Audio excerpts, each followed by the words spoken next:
Good afternoon, everybody. My number one priority right now is doing everything that I can every single day to create jobs faster and to provide more security for middle-class families and those trying to get into the middle class. And at this moment, that means making sure that nearly 160 million hard-working Americans don't see an increase in their taxes on January 1st.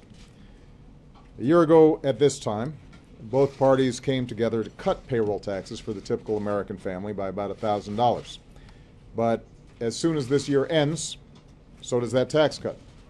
If Congress fails to renew this tax cut before then, that same family will see a tax hike of about $1,000 a year. There aren't many folks, either in the middle class or those trying to get into the middle class, who can afford to give up $1,000. Not right now. And that's why Congress must act.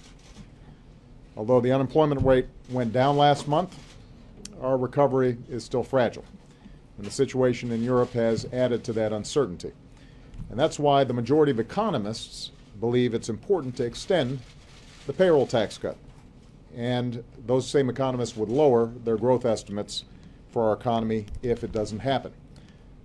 Not only is extending the payroll tax cut important for the economy as a whole, it's obviously important for individual families.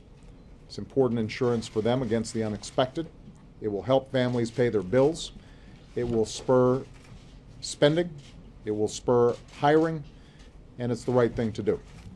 And that's why in my jobs bill I propose not only extending the tax cut, but expanding it to give a typical working family a tax cut of $1,500 next year. And it was paid for by asking a little more from millionaires and billionaires.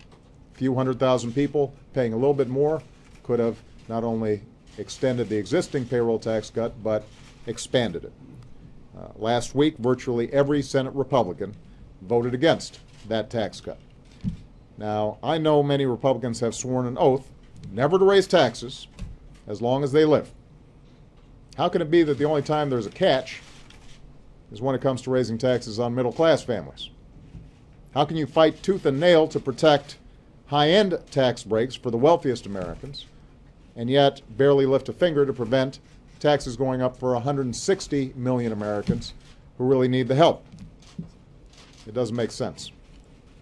Now, the good news is I think the American people's voices are starting to get through in this town. I know that last week Speaker Boehner said this tax cut helps the economy because it allows every working American to keep more of their money. I know that over the weekend, Senate Republican leaders said we shouldn't raise taxes on working people going into next year. I couldn't agree more. And I hope that the rest of their Republican colleagues come around and join Democrats to pass these tax cuts and put money back into the pockets of working Americans. Now, some Republicans who have pushed back against the idea of extending this payroll tax cut have said that we've got to pay for these tax cuts. And I just point out that they haven't always felt that way. Over the last decade, they didn't feel the need to pay for massive tax cuts for the wealthiest Americans, which is one of the reasons that we face such large deficits.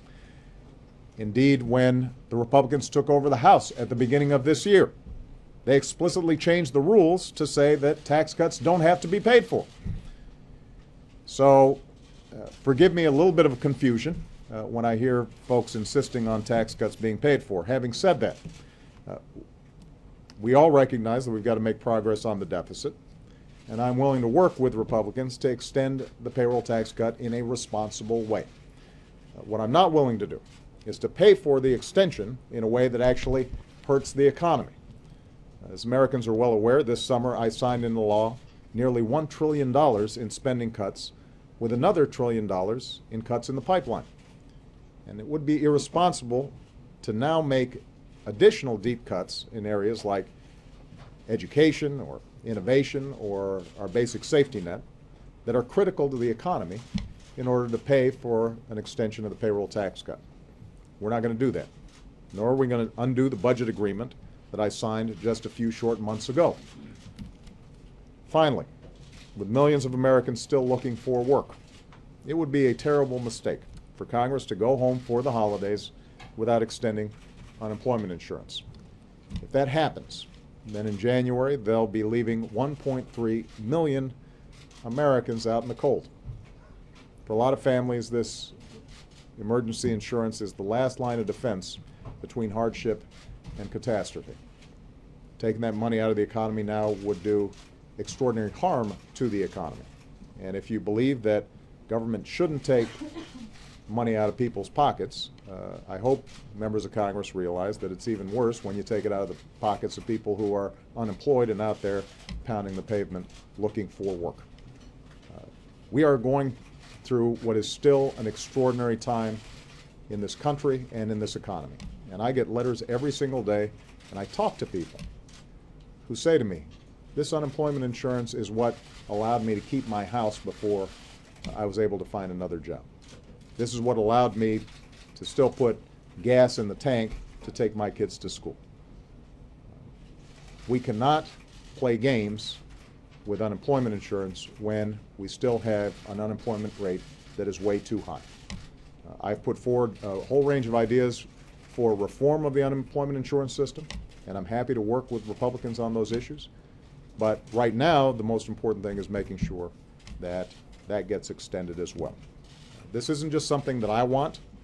This isn't just a political fight. Independent economists, some of whom have in the past worked for Republicans, agree that if we don't extend the payroll tax cut and we don't extend unemployment insurance, it will hurt our economy. The economy won't grow as fast, and we won't see hiring improve as quickly. It'll take money out of the pockets of Americans just at a time when they need it. It'll harm businesses that depend on the spending just at the time when the economy is trying to get some traction in this recovery. It'll hurt all of us, and it will be a self-inflicted wound. So, my message to Congress is this. Keep your word to the American people and don't raise taxes on them right now. Now's not the time to slam on the brakes. Now's the time to step on the gas. Now's the time to keep growing the economy, to keep creating jobs, to keep giving working Americans the boost that they need. Now's the time to make a real difference in the lives of the people who sent us here. So let's get to work. Thank you very much.